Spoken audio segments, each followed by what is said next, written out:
Hello students, my self नियति Gupta from Gupta classes. Students, हम लोगों ने पिछली क्लास में स्टार्ट किया था एक नया चैप्टर साइंस का, that is chapter number 10, reaching the age of adolescence. So students, हमने पिछली वाली वीडियो में एडोलेसेंस इन प्यूबर्टी के बारे में पढ़ा था और हम इस चैप्टर में क्या क्या पढ़ने वाले हैं वो पढ़ा था। सो इस वीडियो में हम लोग चेंजेस इन प्यूबर्टी के बारे में पढ़ेंगे। इसका मतलब कि प्यूबर्टी की एज में जब हम लोग होते हैं तो हम में क्या क्या चेंजेस आते हैं। प्यूबर्टी की एज कौन सी होती है? टीन एज, लाइक 11 ईयर्स या 12 ईयर्स टू 18 to 19 ईयर्स की मैक्सिमम ये एज होती है। सो स्टूडेंट्स, फर्स्ट चेंज जो हमारी बॉडी में आना स्टार्ट होता है वो होता है इंक्रीज इन हाइट। तो हमारी जो हाइट होती है स्टूडेंट्स, वो टीन एज में सबसे ज्यादा बढ़ती है। एडोलेसेंस एज में वो मतलब एकदम से सडनली हमारी हाइट बहुत ज्यादा बढ़नी स्टार्ट हो जाती है। At this time the bones of the arms and legs elongate and make a person tall. मतलब कि हमारे हैंड्स की, आर्म्स की और लेग्स की बोन्स इलोंगेट, बड़ी होनी स्टार्ट हो जाती हैं और हमारी हाइट बढ़नी स्टार्ट हो जाती है। अब ऑब्वियसली स्टूडेंट्स, हमारी अगर बोन्स ग्रो करेंगी तो हम भी ग्रो करेंगे, हमारी जो हाइट है वो बढ़ जाएगी। Girls grow faster than boys. अब गर्ल्स जो होती हैं वो ग्रो करती हैं ज्यादा तेजी से अकॉर्डिंग टू बॉयज। अब हमने गर्ल्स के बारे में एक और चीज पढ़ी थी कि जो गर्ल्स है वो 1 और 2 ईयर बिफोर बॉयज से उनकी प्यूबर्टी स्टार्ट हो जाती है। अब देखो हाइट का क्या सीन है। हाइट का ये है कि जो गर्ल्स होती हैं वो बढ़ती तो तेजी से हैं बॉयज से, मतलब कि उनकी हाइट ज्यादा पहले बढ़नी स्टार्ट हो जाती है। But at 18 years of age दोनों अपनी मैक्सिमम हाइट अटेन कर लेते हैं। ठीक है, पहले गर्ल ज्यादा तेजी से बढ़ती है और फिर उसके बाद स्लोली ग्रो करने लगती है, एंड बॉय पहले धीरे धीरे, फिर उसके बाद एकदम से 18 ईयर्स तक वो जब वो पहुंचने वाला होता है तो वो अपनी मैक्सिमम हाइट अटेन कर लेता है। और स्टूडेंट्स, हाइट में आप लोगों ने ये चीज भी नोटिस करी होगी कि जो आपकी हाइट है वो आपके जो मम्मी और पापा हैं उनसे बहुत ज्यादा सिमिलर होगी। लाइक फॉर एग्जाम्पल कि आपके मम्मी पापा, उनके 2 बच्चे हैं तो एक की हाइट मम्मी पे जाएगी और एक की हाइट पापा पे जाएगी। तो इसमें जो पेरेंट्स होते हैं हाइट में वो बहुत ज्यादा इंपॉर्टेंट रोल प्ले करते हैं, क्योंकि इसमें जीन्स इफेक्ट करते हैं। हम वो जो इनहेरिटेड जीन्स हमारी बॉडी में आते हैं, इनहेरिटेड जीन्स कौन से होते हैं? जो हमारे मम्मी पापा से हमारी बॉडी में आते हैं वो उनको हम इनहेरिटेड जीन्स बोलते हैं। सो उन वाले जीन्स पे डिपेंड करती है हमारी हाइट। ठीक है, लाइक ये नहीं कि आप अगर ज्यादा न्यूट्रिशन ले रहे हो तो आपकी हाइट ज्यादा बढ़ेगी, बट नहीं, न्यूट्रिशन पे भी डिपेंड करती है, but most important is genes. ठीक है, but at 18 years of age both attain maximum height. अब चाहे कोई बहुत ज्यादा तेजी से ग्रो कर रहा है या स्लोली ग्रो कर रहा है, बट जितनी हाइट उसे अटेन करनी है वो उतनी ही हाइट अटेन करेगा at the age of 18 years. Okay, so next point, all parts of the body do not grow at the same rate. अब हमारी बॉडी तो ग्रो होनी स्टार्ट हो जाती है, हमारे बोन्स इलोंगेट होने स्टार्ट हो जाते हैं, बट उसके अकॉर्डिंग, जो हमारी बॉडी के अकॉर्डिंग, कभी कभी ऐसा होता है ना कि हमारी बॉडी के अकॉर्डिंग हमारा फेस जो है वो छोटा लगने लगता है हमें, है ना। तो ये प्यूबर्टी के टाइम पे ही होता है, क्योंकि हमारे सारे जो बॉडी ऑर्गन्स हैं वो साइमल्टेनियसली एक साथ ग्रो नहीं कर सकते, क्योंकि न्यूट्रिशन धीरे धीरे करके ही बॉडी को ग्रो करेगा। सो उसके लिए कोई टेंशन लेने वाली बात नहीं है। At the end of puberty हमारे जो जितने भी ऑर्गन्स हैं बॉडी के वो अकॉर्डिंग टू बॉडी सारे ग्रो हो जाते हैं, but at the same time वो थोड़ा सा इनप्रपोर्शनेट हो सकते हैं। ठीक है, height depends on the inherited genes. अब जो हाइट जो है वो डिपेंड करती है इनहेरिटेड जीन्स, और इनहेरिटेड जीन्स कौन से होते हैं? जो हमारी पेरेंट्स से हमारे में आते हैं। तो यहाँ पे मतलब पेरेंट्स भी बहुत ज्यादा इंपॉर्टेंट रोल प्ले करते हैं हमारी जो हाइट है उसके रोल में। Then last point, that means height depends on your parents too. ठीक है, हमारी जो हाइट है वो पेरेंट्स पे भी डिपेंड करती है और स्टूडेंट्स यहाँ पे इस एज में हमें बहुत अच्छे से न्यूट्रिशन लेना चाहिए, क्योंकि हम इस एज में ग्रो करते हैं। लाइक अब देखो, अगर आप ग्रीन वेजिटेबल्स खाओगे और फ्रूट्स खाओगे तो आप बहुत अच्छे से ग्रो करोगे। ठीक है, तो यहाँ पे इस एज में न्यूट्रिशन भी बहुत ज्यादा इंपॉर्टेंट हमारी लाइफ में रोल प्ले करता है। Second is change in body shape. अब ये थोड़ी है कि हम सिर्फ बड़े ही होते रहेंगे। ऑब्वियसली हम लोग हाइट जब गेन करेंगे तो थोड़े से ब्रॉड भी होंगे, है ना। तो बॉयज और गर्ल्स में अब एक पॉइंट ये कि जरूरी नहीं है कि गर्ल्स और बॉयज में दोनों सेम चेंजेस हों। ऑब्वियसली बॉय की बॉडी अलग है, गर्ल की बॉडी अलग है, स्ट्रक्चर भी अलग है। तो बॉयज और गर्ल्स में अलग अलग चेंजेस आते हैं प्यूबर्टी में। यही नहीं कि दोनों में सेम चेंजेस आते हैं। हाँ, कुछ चेंजेस कॉमन भी होते हैं, मतलब जैसे वो ग्लैंड्स वगैरह के। बट बॉडी अगर फिजिकल अपीयरेंस की बात करी जाए तो चेंजेस डिफरेंट होते हैं। बॉयज में शोल्डर जो होते हैं वो ब्रॉड हो जाते हैं, चेस्ट वाइड हो जाती है, मतलब कि ये जो अपर एब्डोमेन है वो थोड़ा सा ब्रॉड हो जाता है। मसल्स जो हैं बॉयज में वो प्रोमिनेंटली ग्रो करती हैं देन गर्ल्स।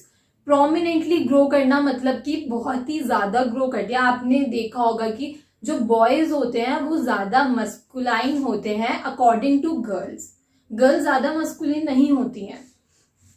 अब गर्ल्स में क्या चेंज आता है, गर्ल्स की जो लोअर एब्डोमेन है, आई डोंट नो आपको वीडियो में दिख रहा है नहीं दिख रहा, बट ये जो लोअर एब्डोमेन होती है गर्ल्स की वो वाइड होनी स्टार्ट हो जाती है। Third is voice change. अब स्टूडेंट्स ये नहीं कि सिर्फ यही बॉडी में चेंजेस आते हैं, लाइक और भी आते हैं, बट वो हायर क्लासेस में आप लोग पढ़ोगे। ठीक है, थर्ड इज वॉइस चेंज। अब एक वॉइस चेंज भी बहुत ज्यादा इंपॉर्टेंट रोल प्ले करती है। अब जब हम छोटे होते हैं तो हमारी जो वॉइस होती है वो बहुत ज्यादा सॉफ्ट होती है, बट जैसे जैसे हम बड़े होते जाते हैं वैसे वैसे हमारी वॉइस में चेंजेस आने लग जाते हैं। And at the time of puberty हमारी जो वॉइस है उसमें बहुत ज्यादा चेंजेस आते हैं। कैसे, बॉयज की जो वॉइस है वो बहुत ज्यादा लाइक हार्ड हो जाती है, मतलब हार्ड नहीं, मतलब क्या बोलते हैं उसे, कि जैसे बहुत ज्यादा हॉर्स हो जाती है, बहुत भारी हो जाती है। और जो लड़कियों की आवाज है वो हाई पिच्ड हो जाती है। हाई पिच मतलब पतली, हाँ मेरी नहीं है बट स्टिल लड़कियों की जो आवाज है वो हाई पिच्ड हो जाती है, पतली बहुत ज्यादा। First point is the voice box और the larynx begins to grow. मतलब कि ये जो हमारा वॉइस बॉक्स होता है, और ये इसी को हम लैरिंक्स बोलते हैं, वॉइस बॉक्स बोलते हैं, ये दिस, ठीक है, ये ग्रो करने लग जाता है। लाइक इसका जो साइज है वो बड़ा होने लग जाता है हमारी बॉडी में। Boys develop larger voice boxes. Boys का जो लैरिंक्स होता है वो बड़ा होना स्टार्ट हो जाता है। बड़ा होना, देखो this is inter related. Boys का एडम्स एप्पल, इसको लैरिंक्स को हम एडम्स एप्पल भी बोलते हैं, वॉइस बॉक्स को। ठीक है, बॉयज का जब ये बहुत ज्यादा बड़ा होने लग जाता है तो फिर जब उनकी वॉइस में चेंजेस आने स्टार्ट हो जाते हैं, ये देखो एडम्स एप्पल। अब हम इसको एडम एप्पल कब बोलते हैं, जब ये विजिबल होना स्टार्ट हो जाता है। The growing voice box in boys can be seen as a protruding part of the throat called Adam's apple. मतलब कि थ्रोट में बॉयज का, बेसिकली बॉयज का ही ये जो एडम्स एप्पल होता है वो शो होता है। ये जो चीज होती है ना बॉयज में, ये प्रोमिनेंट होती है, लाइक वो बाहर शो होने लगती है। ठीक है, क्योंकि वो बड़ा होने लगता है। ये जो एडम्स एप्पल है, वॉइस बॉक्स है, बॉयज में वो बड़ा होने लगता है। और एक टाइम ऐसा आता है, एक एज ऐसी आती है बॉयज की कि उनका जो वॉइस बॉक्स है वो बाहर शो होने लगता है, तब हम उसे एडम एप्पल बोलते हैं। ठीक है, girls have high pitched voice. Girls की जो वॉइस होती है वो हाई पिच्ड हो जाती है, whereas boys have a deep voice. Deep voice का मतलब कि भारी आवाज होना। Sometimes the muscles of the growing voice box go out of control. कभी कभी ऐसा भी होता है कि जो ये हमारा वॉइस बॉक्स है, वॉइस में ग्रो तो करता ही है, बट कभी कभी जो इसकी ग्रोथ होती है वो आउट ऑफ कंट्रोल हो जाती है। लाइक होती रहती है जब मतलब कि हमारा जो वॉइस बॉक्स होता है लाइक वॉइस का, वो बहुत ज्यादा बड़ा हो जाता है and the voice becomes horse, और जिसके कारण वॉइस जो होती है वो बहुत ज्यादा भारी, बहुत ही ज्यादा भारी हो जाती है। बट ये सिर्फ कुछ डेज या कुछ वीक्स तक ही चलता है, उसके बाद आपकी जो वॉइस है वो नॉर्मलाइज होने लग जाती है। सो ये कुछ कुछ चेंजेस जो होते हैं वो बॉडी में आने स्टार्ट हो जाते हैं, ठीक है। एंड वॉइस, वैसे तो ये सारे ही जितने भी चेंजेस हैं वो बहुत ही ज्यादा इंपॉर्टेंट रोल प्ले करते हैं, बट वॉइस के लिए ये देखो, जैसे ही आपका विजिबल होने लग जाएगा मतलब कि आपकी आवाज भारी होनी स्टार्ट हो गई है। सो स्टूडेंट्स, अब आगे 3 पॉइंट्स और बचे हैं इसके चेंजेस एंड प्यूबर्टी के, वो भी पढ़ लेते हैं। Now students, 4th point is increased activity of sweat and sebaceous gland. अब ये स्वेट ग्लैंड क्या होता है? जैसे आप लोगों को स्वेटिंग होती है अंडर आर्म्स में और खेलने के बाद स्वेटिंग होती है, ये ग्लैंड्स जो होते हैं वो स्वेट प्रोड्यूस करते हैं स्किन में। और सेबेशियस ग्लैंड कौन से होते हैं? ये ऑयल ग्लैंड्स होते हैं। तो इस एज में, प्यूबर्टी की एज में, जो सेबेशियस ग्लैंड है और स्वेट ग्लैंड है, ये दोनों ग्लैंड्स एक्टिव हो जाते हैं बहुत ज्यादा, ठीक है। जिसकी वजह से आप लोगों ने देखा होगा कि जो टीनेजर्स होते हैं उनके फेस पे बहुत ज्यादा पिंपल्स होते हैं, ठीक है। So during puberty the secretion of sweat and sebaceous gland, जिनको हम ऑयल ग्लैंड्स भी बोलते हैं, वो इंक्रीज कर देता है अपना सिक्रीशन, मतलब कि ये बहुत ज्यादा एक्टिव हो जाते हैं हमारी बॉडी में, कॉजेस पिंपल ऑन स्किन। तो इस एज में हमारी जो फेस है उस पर बहुत ज्यादा पिंपल्स भी होने स्टार्ट हो जाते हैं। 5th is development of sex organs. अब हम लोगों ने पिछले चैप्टर में ही, अभी अभी हमने रिप्रोडक्शन इन एनिमल्स खत्म करा है, पिछले चैप्टर में ही हम लोगों ने पढ़ा था सेक्स ऑर्गन्स के बारे में कि मेल में कौन से सेक्स ऑर्गन्स होते हैं और फीमेल में कौन से सेक्स ऑर्गन्स होते हैं। सो स्टूडेंट्स, अब हम यहाँ पे पढ़ेंगे डेवलपमेंट उनकी इस एज में होती है।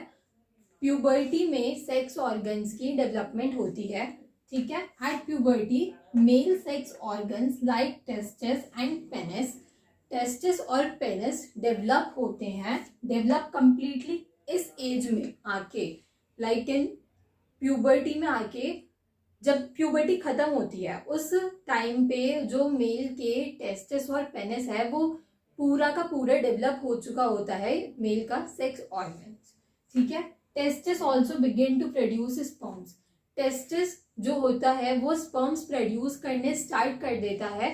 स्टूडेंट्स, स्टार्ट ही करता है, ठीक है। और ये कैसे स्टार्ट करता है, कौन से हार्मोन की वजह से, ये हम आगे पढ़ेंगे। क्योंकि देखो, डेवलपमेंट हो रही है सेक्स ऑर्गन्स की, इसका मतलब ये नहीं है कि सिर्फ ऑर्गन्स की ही डेवलपमेंट हो रही है, उसको करने में जिन हॉर्मोन्स का रोल प्ले हो रहा है वो भी डेवलप हो रहे हैं। लाइक हमारी बॉडी में जितने हॉर्मोन्स चाइल्डहुड में रिलीज होते थे, अब उससे ज्यादा और ज्यादा अमाउंट में हमारे बॉडी में रिलीज होने स्टार्ट हो जाते हैं हॉर्मोन्स। हॉर्मोन्स के बारे में हम अभी आगे पढ़ेंगे, ठीक है। ये तो हो गया मेल का। Now in girls ovaries enlarge, ovary जो होती है वो एनलार्ज होने स्टार्ट हो जाती है और एग मेच्योर होने लगता है। अब देखो स्टूडेंट्स, मैंने आप लोगों को बताया था रिप्रोडक्टिव फेज में हम एक टॉपिक है मेंस्ट्रुएशन, उसके बारे में पढ़ेंगे। तो ये उससे रिलेटेड है कि एग मेच्योर होना स्टार्ट हो जाता है और ओवरी, जब एग मेच्योर हो जाएगा तो ओवरी फिर एग को रिलीज कर देती है, ठीक है। तो यहाँ पे फिर गर्ल्स में ओवरीज मेच्योर होने स्टार्ट हो जाती हैं। तो इस वजह से मतलब कि यहाँ पे क्या मेच्योर हो रहा है, ओवरी, यही सेक्स ऑर्गन है, ठीक है।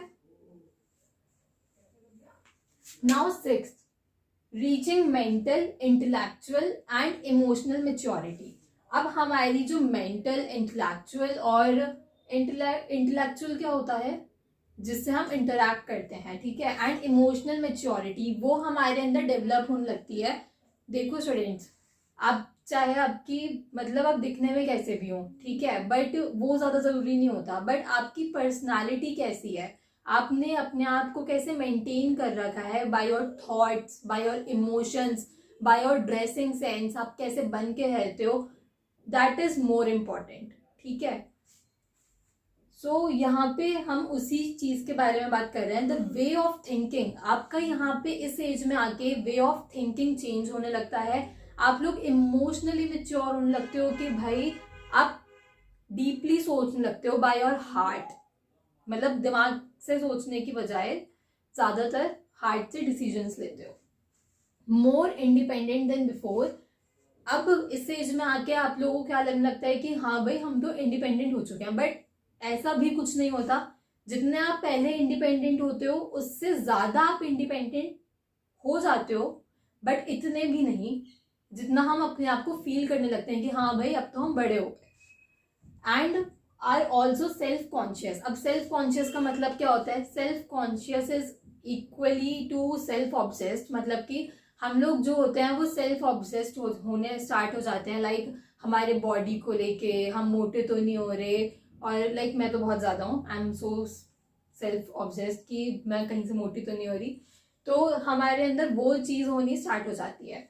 इंटेलेक्चुअल डेवलपमेंट, अब किस तरीके से आपको बात करनी है, योर हैबिट्स वो डेवलप होनी स्टार्ट हो जाती हैं। More time spending on thinking. हम लोग सोचने में, अकेले बैठ के सोचने में अपना ज्यादा टाइम स्पेंड करने लगते हैं, अकॉर्डिंग टू कि हम जाएं बाहर और लोगों से बात करें, इंटरेक्ट करें, अपनी बात किसी को बताएं, तो हम लोग खुद ही सोचने में उसको ज्यादा अपना टाइम स्पेंड करने लगते हैं। बट इस एज में क्या होता है कि हमारा जो ब्रेन है वो मोस्ट एक्टिव होता है, और हमारा ब्रेन के पास कैपेसिटी होती है कि बहुत ज्यादा उसकी जो कैपेसिटी होती है ना वो बढ़ जाती है, लर्निंग कैपेसिटी। तो आप इसी एज में, ये आपकी जो टीन एज है, एडोलेसेंस एज है, प्यूबर्टी है, आप कुछ भी बोल सकते हो, तो ये जो एज होती है यहाँ पे आप लोग नई नई चीजें सीखते हो, आपकी नई हैबिट्स डेवलप होती हैं। ठीक है, आपकी लर्निंग पावर बहुत ज्यादा बढ़ जाती है। अब इस एज में आप feels insecure specially about your body. ठीक है, आप इनसिक्योर फील करना स्टार्ट कर देते हो कि आपकी बॉडी ग्रो हो रही है। Growing is a natural process. अब आपकी बॉडी ग्रो तो होगी, आप लोग ब्रॉड भी होंगे, आप लोग हमेशा एक जैसे ही नहीं रह जाओगे। ठीक है, हाँ प्रपोर्शनल में नहीं होता है कभी कभी बॉडी, बट इट्स ओके, वो टाइम के साथ साथ ठीक हो जाता है।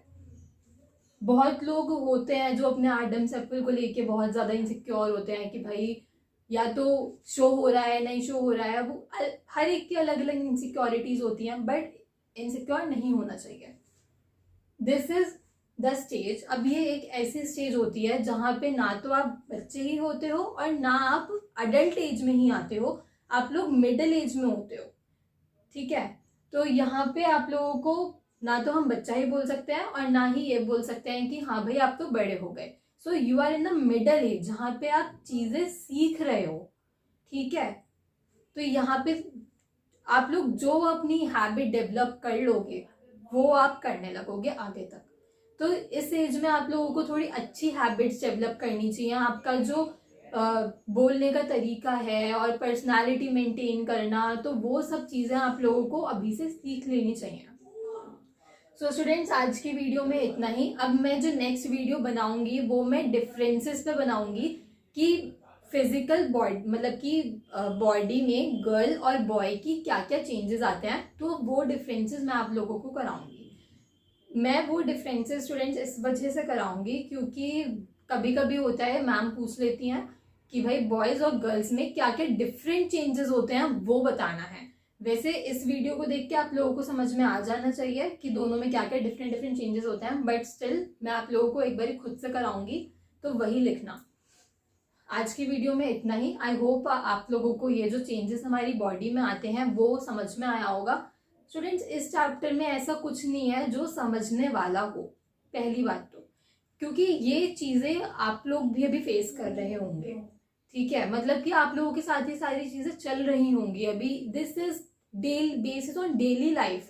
ये जो चैप्टर है आपको अब डेली लाइफ पे लेके चलो कि भाई अब ये साइंस है, उसको अपनी लिविंग स्टेट से कनेक्ट करो कि हाँ यहाँ पे देखो ये कनेक्ट हो रहा है, हाँ ऐसा हमारे साथ भी होता है, तो ये चैप्टर आपको ज़्यादा अच्छे से समझ में आएगा। ये एक ऐसा चैप्टर है। So students, thank you for watching and I hope आप लोगों को समझ में आएगा। कोई भी अगर डाउट हो तो कमेंट सेक्शन में कमेंट कर देना।